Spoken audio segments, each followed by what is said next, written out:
श्री स्वामी समर्थ. नमस्कार मित्रांनो. घरातीलच माणूस त्रास देत असेल तर करायचं काय? घर म्हणजे आपली शांतता शोधायची जागा. इथे माणूस दमून भागून परततो, आपुलकीच्या चार गोष्टी ऐकायला आणि मनाला उभारी द्यायला. पण कधीकधी हेच घर तणावाचे केंद्र बनतं.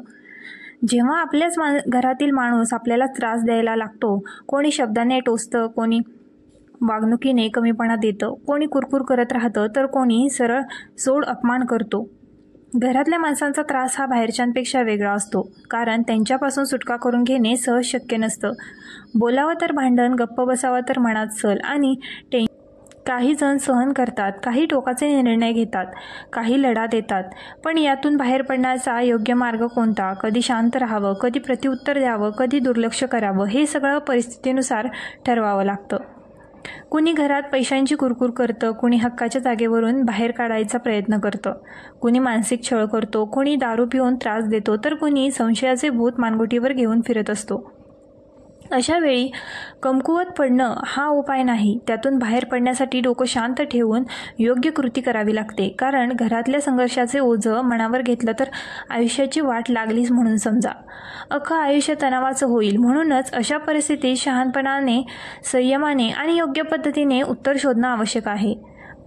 आज आपण हेच जाणून घेणार आहोत की घरातीलच माणूस त्रास देत असेल तर त्याला कसं सामोरं जायचं. एक, शांत राहा, पण दुर्बल बनू नका. शांत राहणं म्हणजे घाबरून राहणं नव्हे, तर संयम ठेवणं. काही लोक मुद्दाम त्रास देतात कारण त्यांना तुमची प्रतिक्रिया हवी असते. त्यांच्या बोलण्याला जास्त किंमत देऊ नका. जेव्हा तुम्ही त्यांच्या नकारात्मकतेला उत्तर देत नाही तेव्हा त्यांना तुम्हाला त्रास देण्यात मजा वाटत नाही. मात्र याचा अर्थ असा नाही की तुम्ही नेहमीच सहन करावं. जेव्हा गरज वाटेल तेव्हा ठाम भूमिका घ्या. आपल्या संयमांचा गैरफायदा कोणी घेऊ नये याची काळजी घ्या. शांत राहण्याचा तंत्र आत्मसात करा, पण गरजेच्या वेळी आवाज उठवायलाही शिका. प्रत्येक वेळी बोलण्याची गरज नसते, पण योग्य वेळी बोलणं ही अत्यंत आवश्यक असतं. काही लोक विकृत असतात. त्यांना इतरांना त्रास देऊन समोरच्याची तगमग बघण्यात असुरी आनंद मिळतो. म्हणून या फालतू लोकांच्या वाईट वागणुकीला भीक घालू नका. तुमच्या मनावर तुमच्याच पूर्ण कंट्रोल असू द्या. दोन संवाद साधा, पण मर्यादा ठेवून. तणाव टाळण्यासाठी संवाद हा उत्तम उपाय आहे. मात्र काही त्रासदायक लोक ऐकून घेण्याच्या पलीकडचे असतात.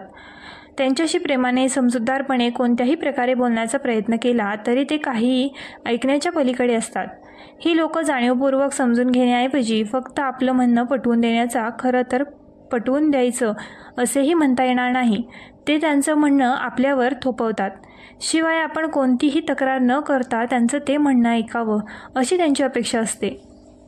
अशा वेळी त्यांच्याशी नको त्या चर्चेत न पडता थोडक्यात आणि स्पष्ट उत्तर द्या. आपला दृष्टिकोन मांडताना गरजेपेक्षा जास्त खुलासा करायचा नाही, कारण ही लोक तुमचं बोलणं तुमच्यावरच उलटवू शकतात. तुमच्या भावना स्पष्ट करा, पण त्यांच्या प्रत्येक प्रतिक्रियेला महत्त्व देऊ नका.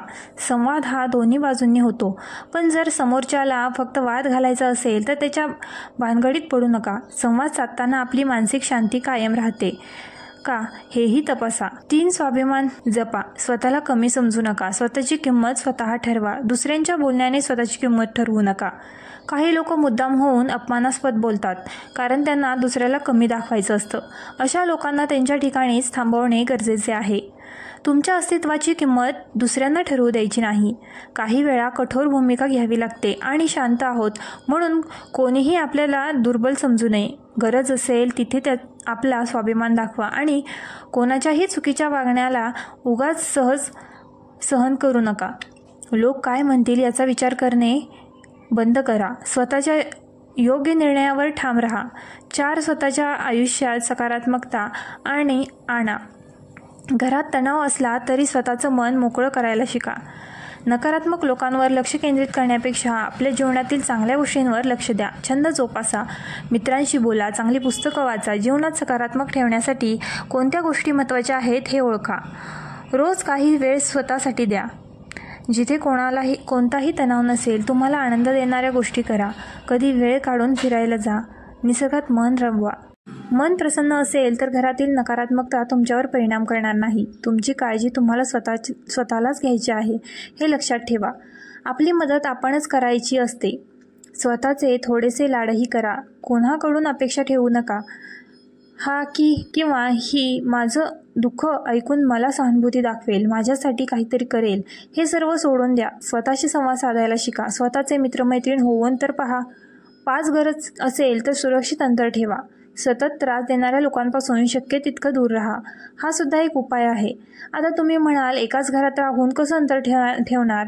तर अंतर फक्त शारीरिक नाही तर मानसिक दृष्टिकोनानेही ठेवता येते. त्या व्यक्तीला तुमच्या डोक्यातून बाहेर काढा. काही लोक तुम्हाला जाणीवपूर्वक मानसिक त्रास देतात, त्यामुळे त्यांच्याशी कमीत कमी संबंध ठेवणे कधीकधी चांगलं ठरतं. प्रत्येक नातं सांभाळावं असं काही नसतं. काही वेळा स्वतःच्या मानसिक शांततेसाठी अंतर ठेवणं हेही गरजेचं असतं.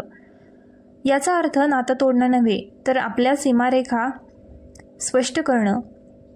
तुमचं मन शांत ठेवणे तुमच्या आरोग्यासाठी आवश्यक आहे. काही लोकांना उत्तर न देणं, त्यांच्याशी अनावश्यक संवाद टाळणं हाच त्यांना उत्तर देण्याचा सर्वोत्तम मार्ग आहे. 6. इतर लोकांची मदत घ्या, पण सांभाळून. घरात त्रास होत असेल तर योग्य व्यक्तीकडून मदत घ्या.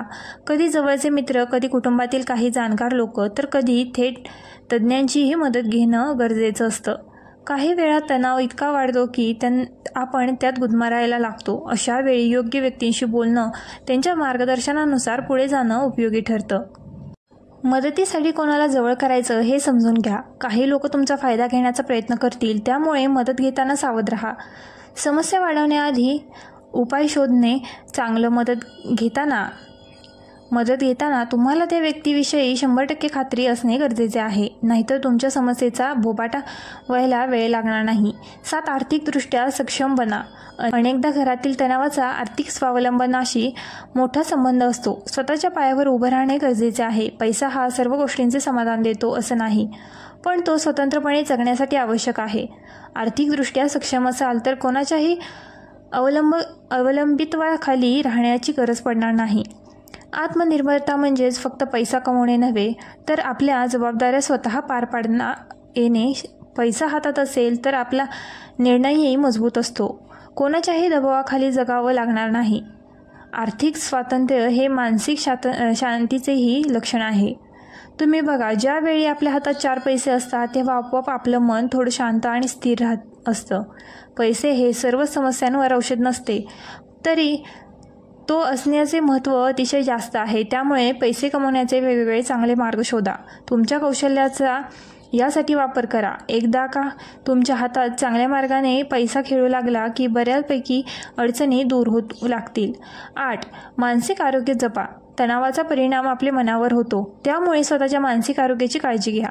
घरातील नकारात्मक वातावरण आपल्याला नैराश्यात लुटू शकतं, त्यामुळे वेळेवर स्वतःची काळजी घ्या. व्यायाम करा, ध्यानधारणा करा, चांगले विचार ऐका आणि मन प्रसन्न ठेवण्याचा प्रयत्न करा. मानसिक आरोग्यावर परिणाम होणार नाही यासाठी स्वतःला सकारात्मक ठेवा. आयुष्यात कितीही समस्या असल्या तरी मनावर ताण घेऊ नका. तुमच्या विचारांवर तुमचा ताबा हवा. घरात काही घडलं तरी मनावर परिणाम होणार नाही असं स्वतःला तयार करा. आता जी वाईट परिस्थिती तुमच्या पुढे उभी आहे ती नक्की बदलेल. तुम्ही यातून नक्की बाहेर पडाल अशी आशा ठेवा. परमेश्वरासमोर दररोज हात जोडून प्रार्थना करा. हे भगवंता, माझ्याकडून काही चूक झाली असेल तर मला माफ कर. मी कोणालाही दुखावण्याचा प्रयत्न करणार नाही. मला या अडचणी बाहेर काढ. नामस्मरण करा. हळूहळू तुमचं मन शांत होऊ लागेल. 9. गरज असेल तिथे कायदेशीर मदत घ्या.